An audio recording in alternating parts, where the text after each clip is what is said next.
Mr. Vice Chairman Sir, I rise to lend my support to the budget proposals of our new Finance Minister Shri C. Subramaniam. Before taking up this particular responsibility in the center, he was for many years in charge of the finances of the Tamil Nadu state, and he then made a name for himself as one who has a grasp of the intricacies of public finances and also an ability to tackle the problems of public finances with boldness and imagination. These qualities, I am glad to say, are very much reflected in the proposals which are before us. What I particularly like about the budget proposals this year is this. They reveal the sincere approach of the government to achieve increased production, industrial as well as agricultural, which alone could improve the much deteriorated economic situation in the country. Achievement of this objective is the only answer to bring down the prices. As long as shortages exist and as long as industrial production deteriorates, the prices would be spiraling, having worst effect on the life of the people, particularly the lower income groups.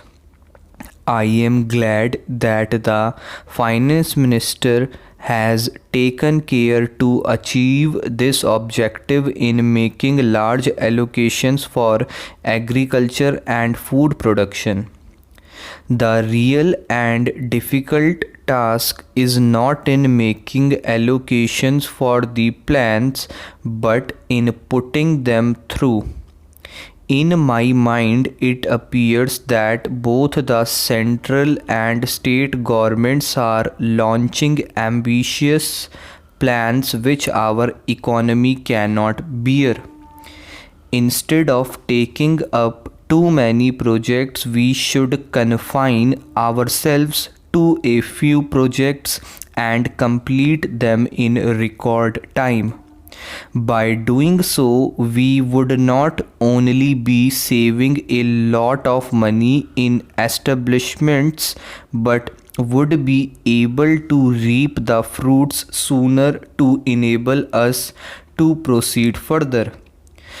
In this connection, I also wish to make an appeal to the central government through you, Sir, that it should identify certain important projects as national projects and allot more money for their early completion. Although we had attained independence nearly 40 years ago, we are still depending upon food imports.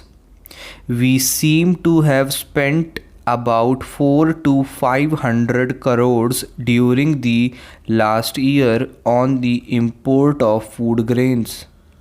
It is indeed a very unhappy and unsatisfactory situation in which we are still placed.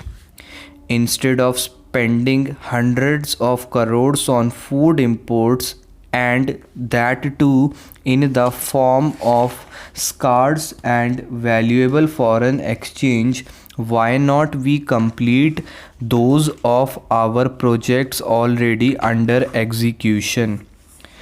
For instance, our Naga Arjun Sagar project in Andhra Pradesh had been taken up in the year 2006 and still it is incomplete. We have no money to complete the canals. The original estimate to complete this project was 90 crores, whereas we have already spent rupees 190 crores due to inordinate delay and price spiral year after year. Every year, a meager sum of about 5 to 10 crores of rupees is allotted for this project by the state government, out of which 5 to 6 crores go for the salaries of the staff working in the project and canals divisions. The present estimate is that we still need rupees 140 crores to complete this project in its entirety, when another 10 lakhs of acres would come under cultivation. Our Chief Minister has offered to give 9 to 10 lakh tons of rice to the central pool every year in case the center provides a special aid of at least rupees 100 crores. The center, I believe, will therefore be wise to accede the repeated request of our Chief Minister to consider the Nagarjun Sagar project as a national project and allot more funds outside the plan. I do not mean that only the Naga Arjun Sagar project should be helped by the center. Other important projects too, which could be identified as national projects, should be taken care of to enable the country to be self-sufficient in the matter of food.